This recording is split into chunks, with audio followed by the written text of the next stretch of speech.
Hi, welcome to statistics class, and our topic for today is about randomized complete block design.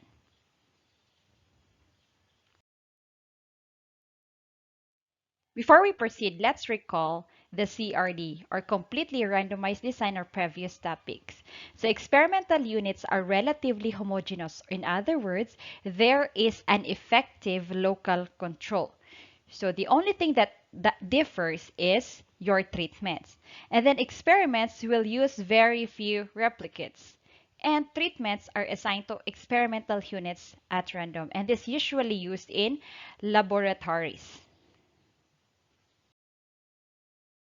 But in reality, it is very difficult to find experimental units that are homogeneous.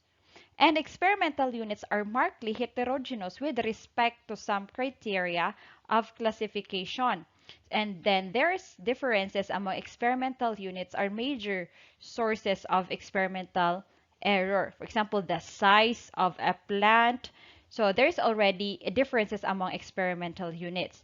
And then the objectives of the study require examining treatments over a broad range of characteristics of experimental units so that results will have a wider scope.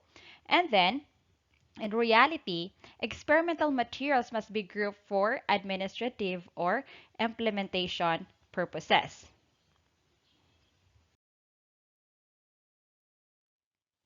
And also, in our experiments, we have to consider some nuisance factor. So what is this? It is a factor that probably has an effect on the response variable, but is not of interest. For example, the sunlight, the location of your plant. So it may not be your focus factor, an but there's an interesting or effect on the response variable. So we have to consider such things. And there are times that they are unknown.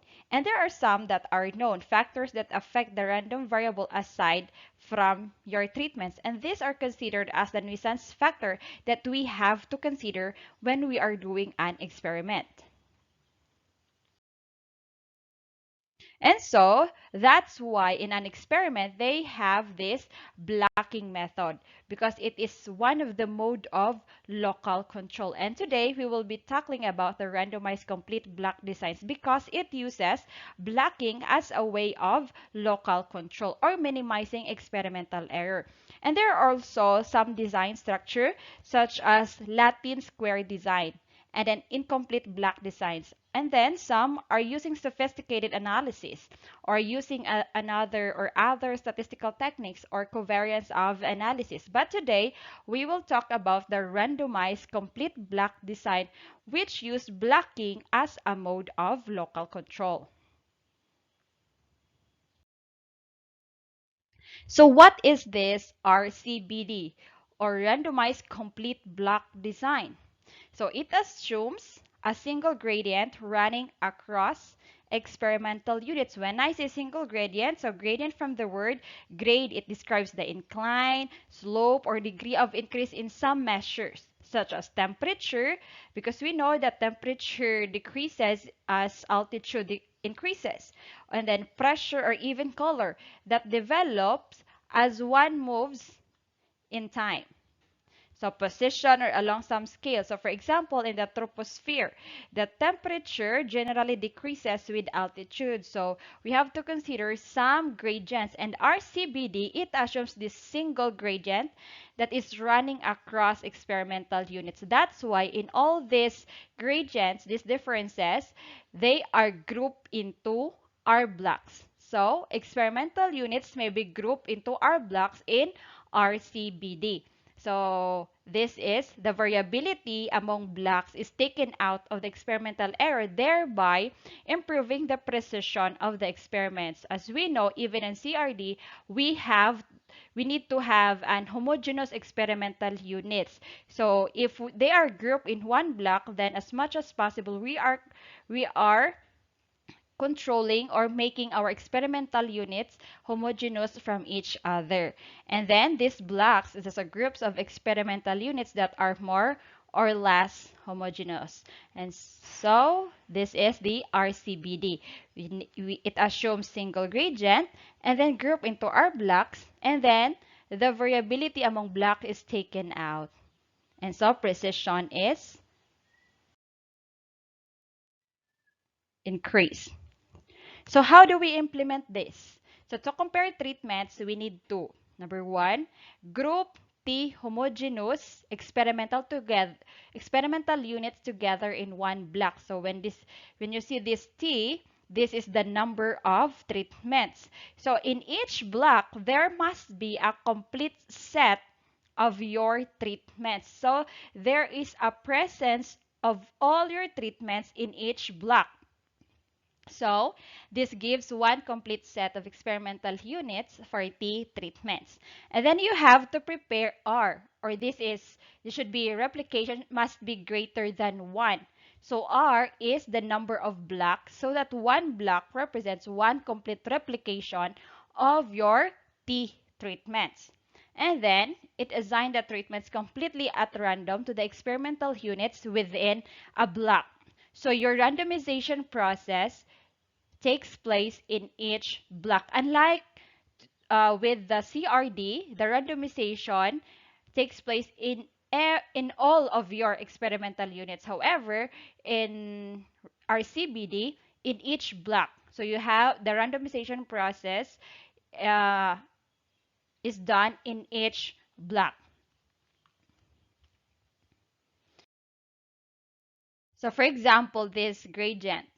So in this picture, so in each block, there is a presence of all your treatments here so that it will not be fair, or we can minimize experimental error because all of your treatments here receive the same amount of water. And then as the blocks goes farther, then the presence of every treatment is also there, and so we are minimizing experimental error.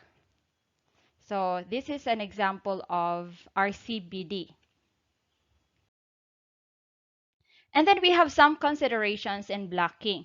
So we have to select the source of variability to be used as the basis for blocking. Say for example, in a plane. And so the fertility gradient varies with the location and the top hill than the lower or the lowland and upland location. So we have to decide what is our blocking variable. And then select the block shape and orientation. And then group experimental units into R block. When you say R block, number of replicates or number of blocks, such that the variability within each block is minimized while variability among blocks is minimized. Because in each block, you have a complete set of your treatments here. So they are likely homogeneous. And then RCBD, the variability among blocks varies. So this is one of the notable characteristics of RCBD. And then we have this blocking. So gradient is unidirectional. So orient blocks such that they are perpendicular to the direction of the gradient and use long and narrow blocks.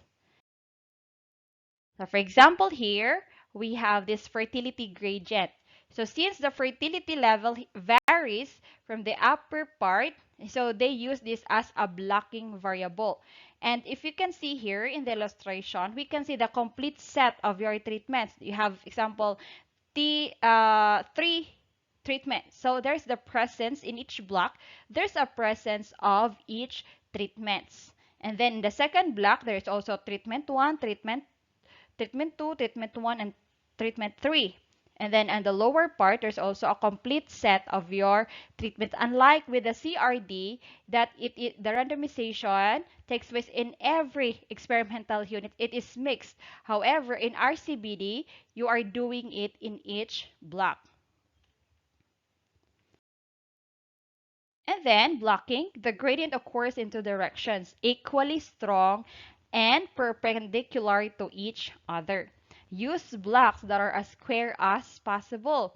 And use long and narrow blocks with their length perpendicular to the direction of one gradient, and use covariance technique to take care of the other gradient. So we know that in RCBD, there's only one gradient. And so there's only one factor or that we use as a blocking variable. But in some cases that there's two gradients, so we could use Latin square design with two-way blocking for each gradient. So always remember that block should not interact with treatments. And also, non-additivity reaction of treatments to environment. Let's say the location should not have a reaction with your treatments, because what we will measure is the variability or the differences among your treatments. And so all other factors must be held constant.